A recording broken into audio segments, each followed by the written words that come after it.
Hello, I'm Michael Shoebridge. I'm the Head of Defence and Strategy here at ASPI, and today I'm talking with Dr. Marcus Hellyer, the author of The Cost of Defence, for all you need to know about the defence budget 2018-19 and beyond.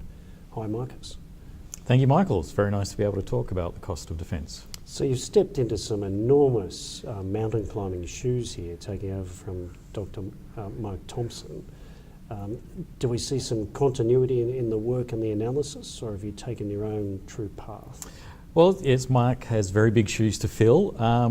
He did a fantastic job, but with him retiring, it's an opportunity to reshape it a little bit. So we've tried to reduce it in size a little, so we'll be progressively moving a lot of the data that Mark put into the report online.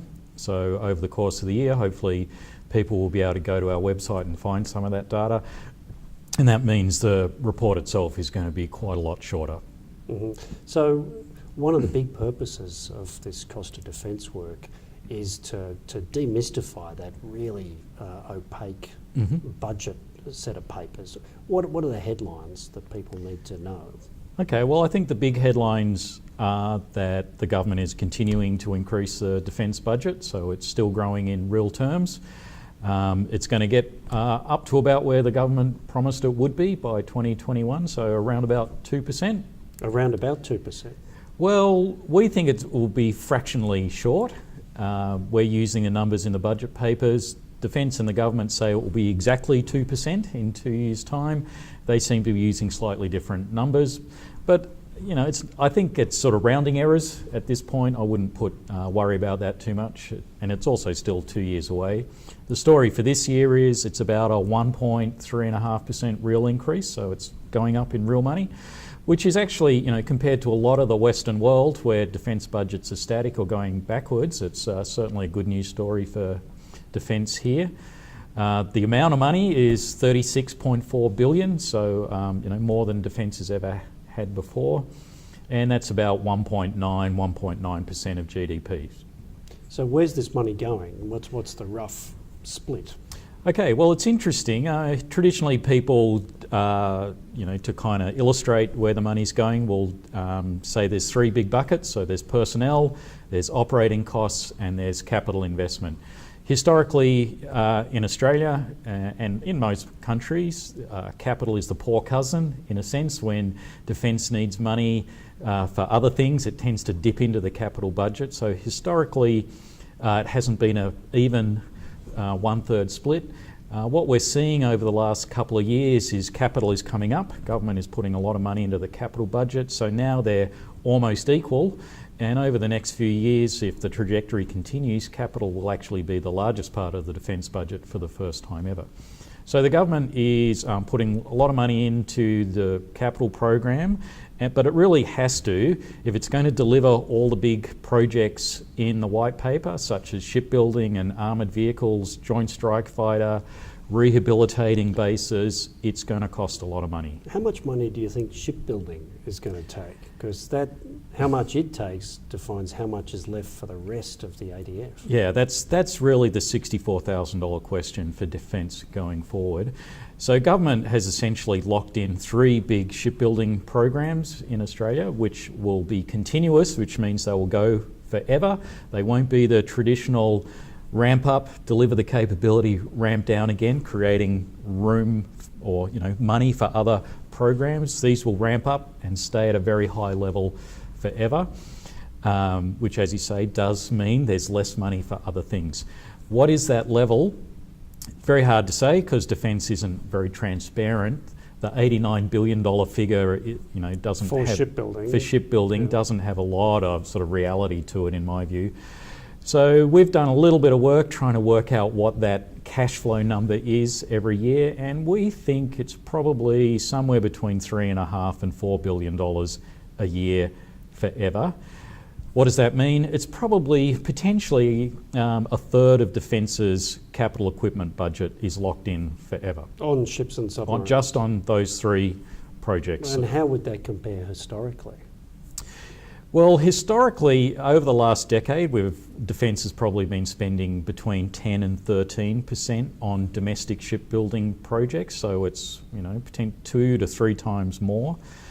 There have been higher peaks, so we have done domestic shipbuilding in the past, so we built the Anzac frigates and Collins submarines at the same time, and there it actually peaked at about 50%. But again, it was a peak. It went up, delivered at that level for a few years, and then started to ramp down again. So what's different now is that sort of 1/3 of the capital budget is locked in continuously. Is that the right choice? So looking at the strategic environment and ships and submarines with that kind of drumbeat of production every 2 years, does that look right? Well, so the drumbeat issue is the central one. So there's the other sort of headline number is before we get the first future frigate and the first future submarine, between them, those projects will have spent, we estimate, around $20 billion.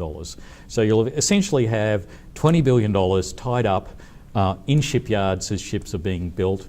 You don't get the first frigate until the late 2020s, and we don't get the first submarine until the early to mid 2030s. That's still a long time away, and as our analysis in the budget brief points out, the world is not getting any safer for us or any more certain. So it's going to be over a decade before we get anything new. That's $20 billion of investment tied up. Just as a way of illustrating what $20 billion means, that's about the equivalent of the entire Joint Strike Fighter project and the Super Hornets thrown in for good measure. So for that money, that's about 100 combat aircraft equivalent. Right, so there's that enormous amount of money tied up forever in shipbuilding and submarines. But what about the rest of the budget? Are there pressures people need to understand in the rest of the budget? I'm thinking of personnel and operating. Well, there's probably some pressure in the personnel budget. Out of the white paper, the uniform force was meant to go up by a few thousand. The defence personnel budget doesn't seem to be going up at quite the same rate, so there could be a bit of a pressure there. But I think the main pressure going forward is as we acquire these new platforms, they're much bigger, they're much more complex, much more capable, and all of those things are significant cost drivers. So I think what we will see is the cost of, not only is there a huge cost in acquiring those future platforms, but there is a huge cost in operating those future platforms. So the future submarines, I think, probably will, in terms of operating all of them, including the crew, the sustainment costs, is probably about maybe 3 times what Collins is costing us. Right. Future and frigates so twice as much. That's driven by the fact that there'll be twice as many of these submarines, so you need many more crew and many more, much more sustainment for a larger number. Twice as many, much bigger, much more capable. And more complex. JSF, for example, is coming. No one really seems to know what that will cost, but again, it is a probably 2 generations jump in capability from our classic Hornet fleet, which again means many more sensors, many more computers, much more software, and all of that has a sustainment cost which is ongoing.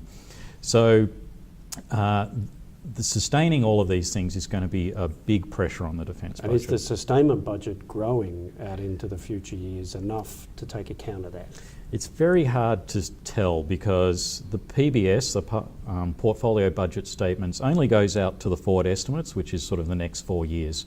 A lot of these systems, even though we've made the decision to buy them, they won't be entering service for a while.